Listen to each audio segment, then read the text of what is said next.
The mountain village lay hushed beneath a heavy gray sky. 12-year-old Eli knelt in the mud outside a crumbling chapel, his palms pressed together, trembling. "Why won't you answer me?"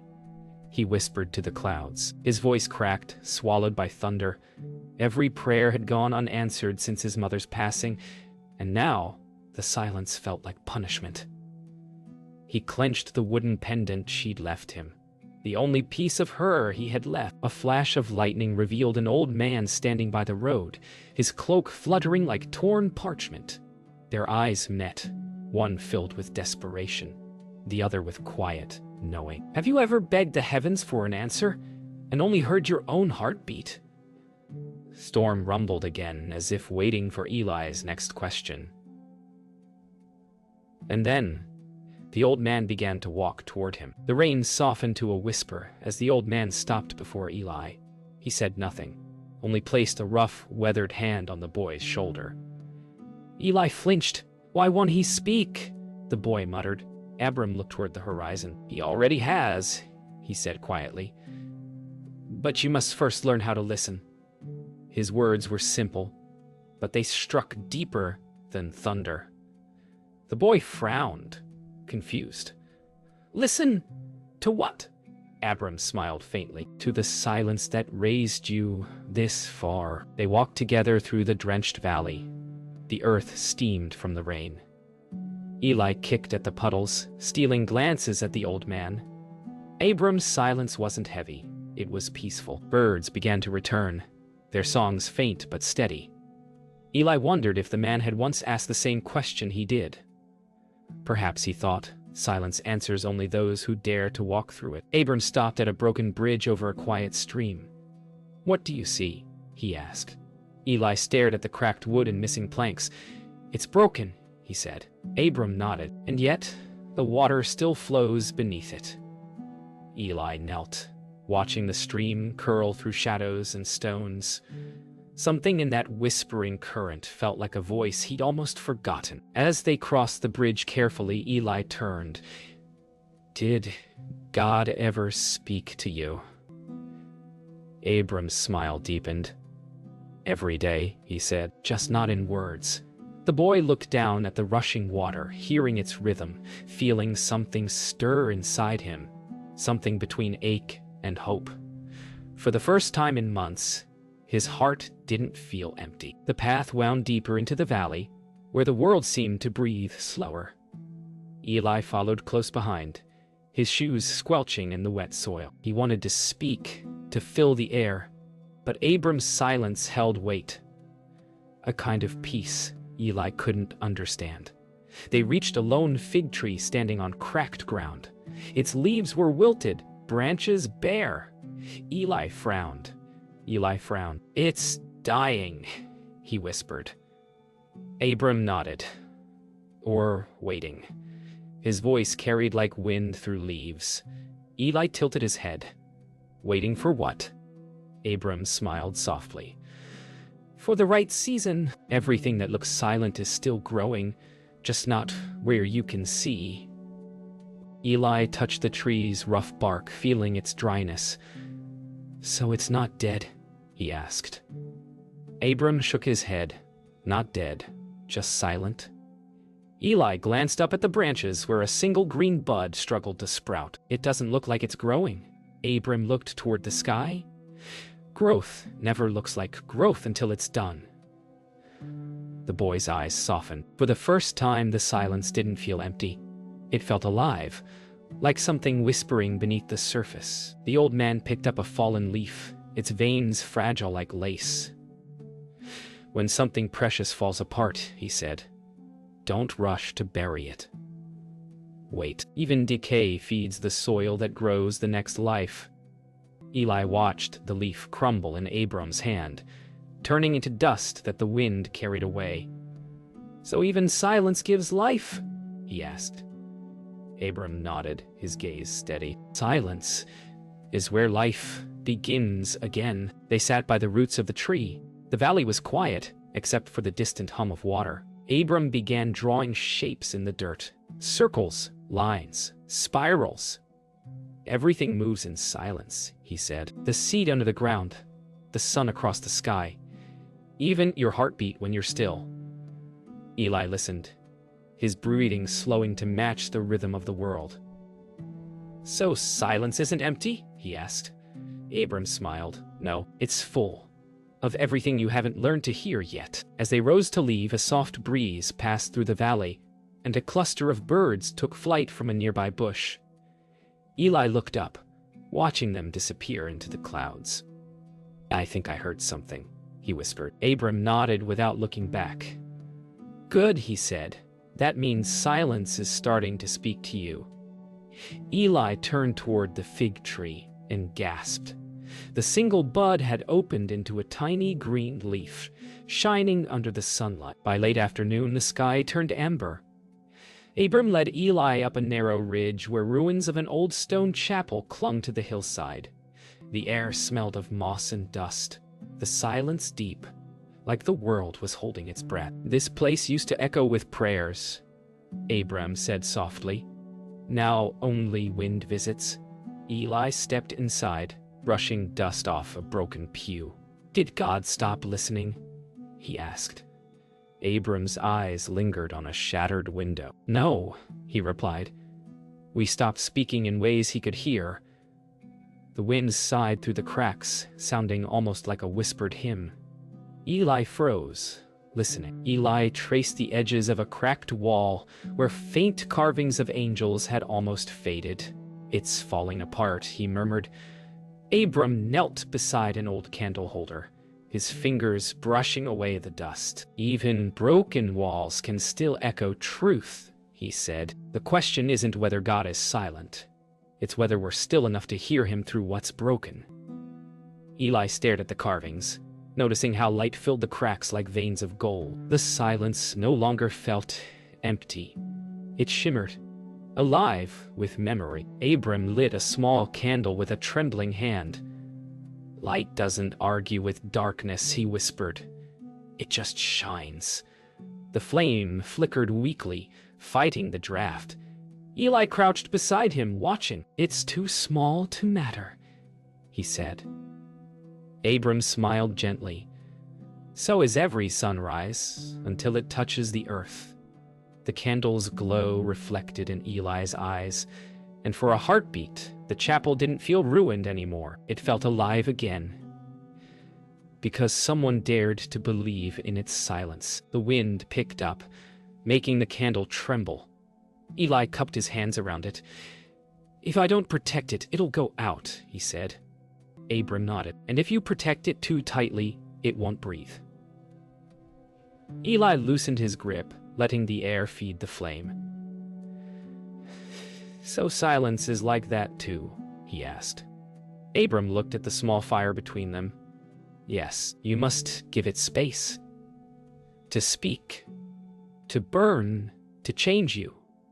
Eli smiled faintly, realizing how much he'd been trying to control everything, even his pain. As dusk fell, Abram stood before the chapel doorway, watching the horizon turn crimson. Silence isn't punishment, Eli, he said softly. It's the space where faith grows roots. Eli followed his gaze, feeling something shift inside. For the first time since his mother's death, he didn't feel abandoned. He felt guided. He turned to thank Abram, but the old man was already walking away into the deepening dusk.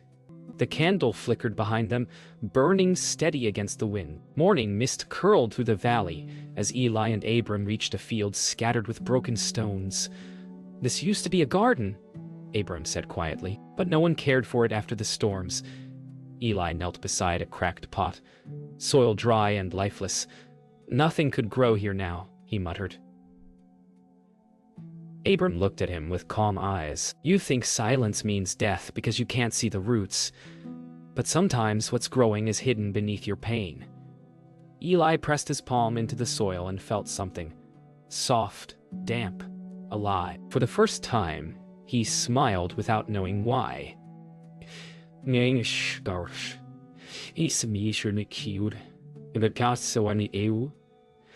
Eli dug gently into the earth and uncovered a tiny green shoot pushing through the dirt. His eyes widened. "It's alive," he whispered. Abram smiled faintly. "Everything that seems forgotten still waits for its season."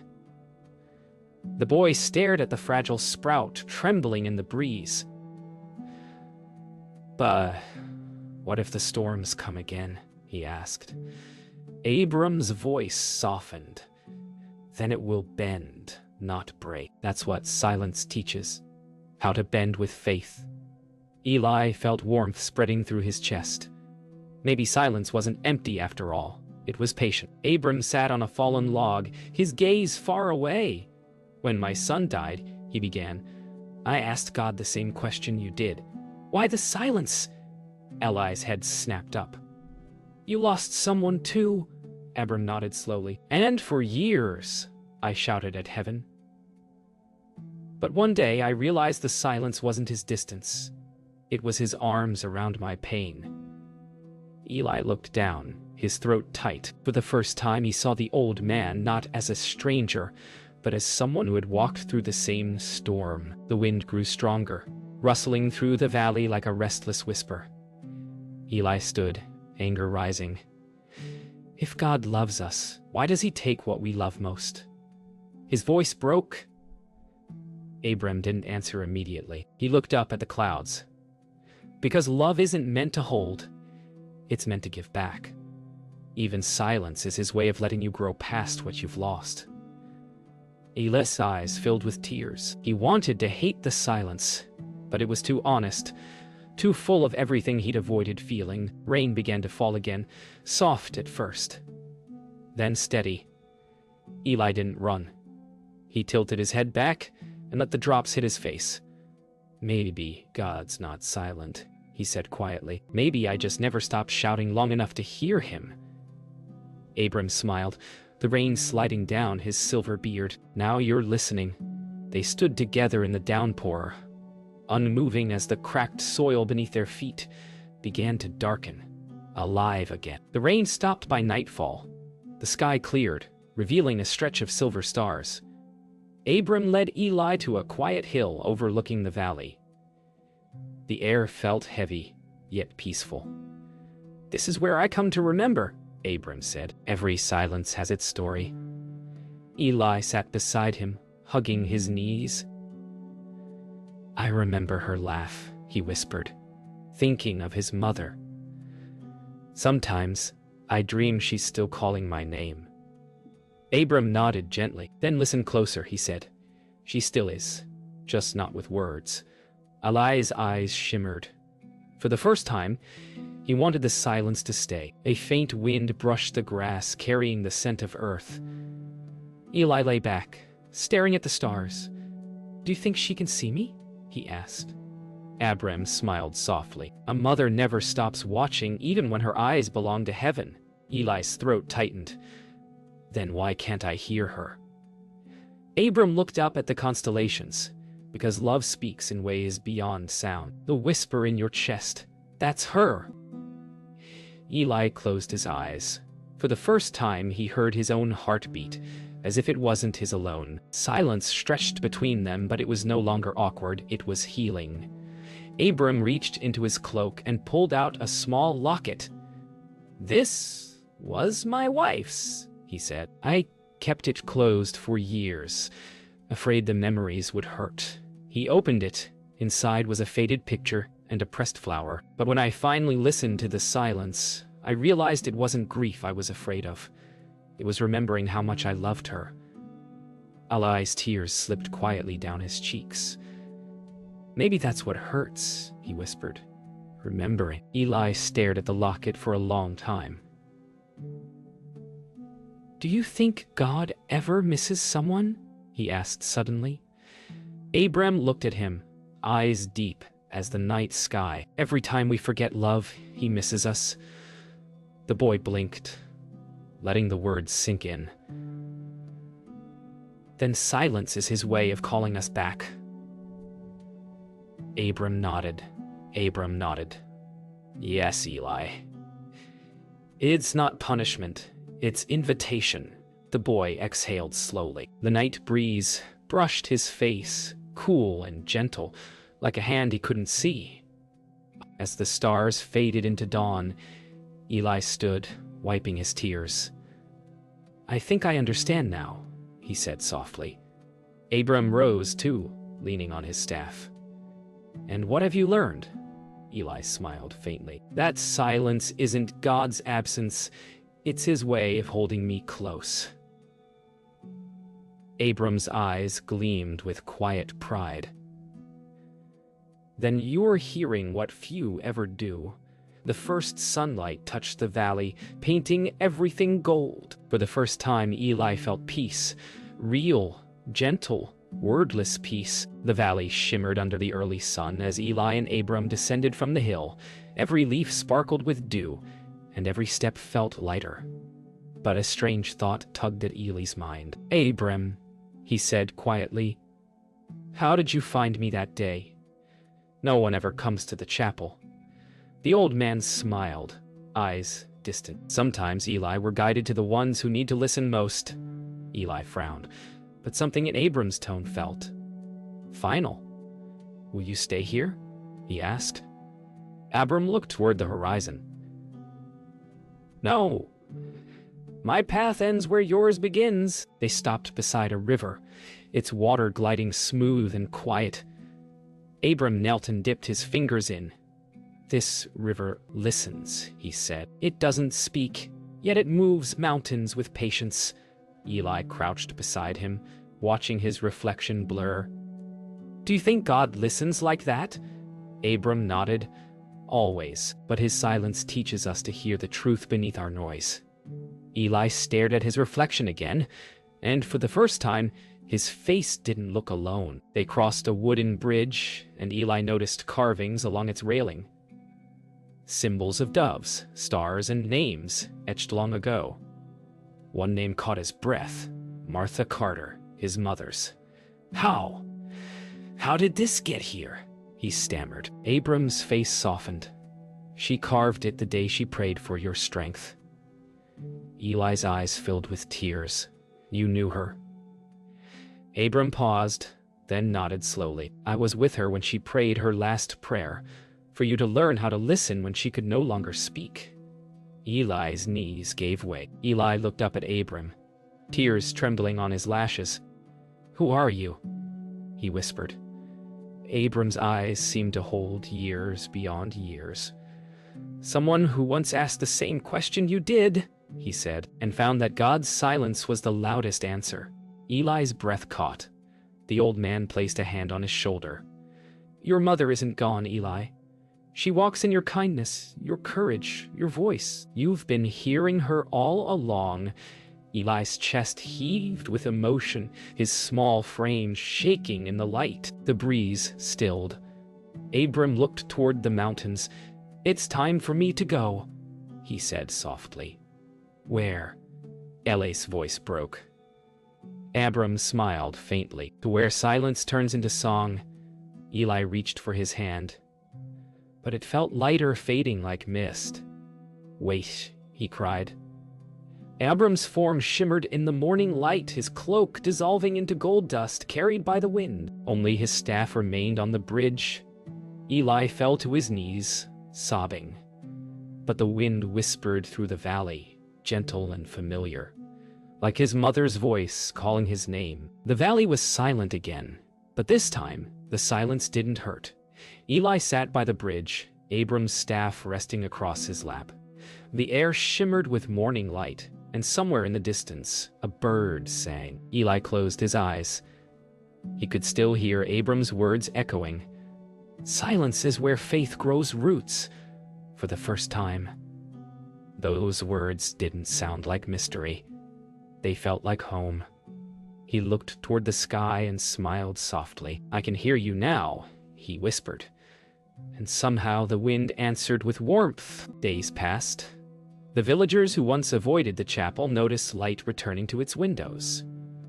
They found Eli there each morning, cleaning the pews, planting flowers, and lighting a candle for those who'd forgotten how to pray. When people asked why he did it, he simply said, "Because silence listens."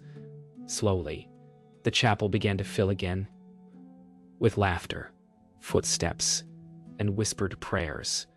The silence hadn't vanished.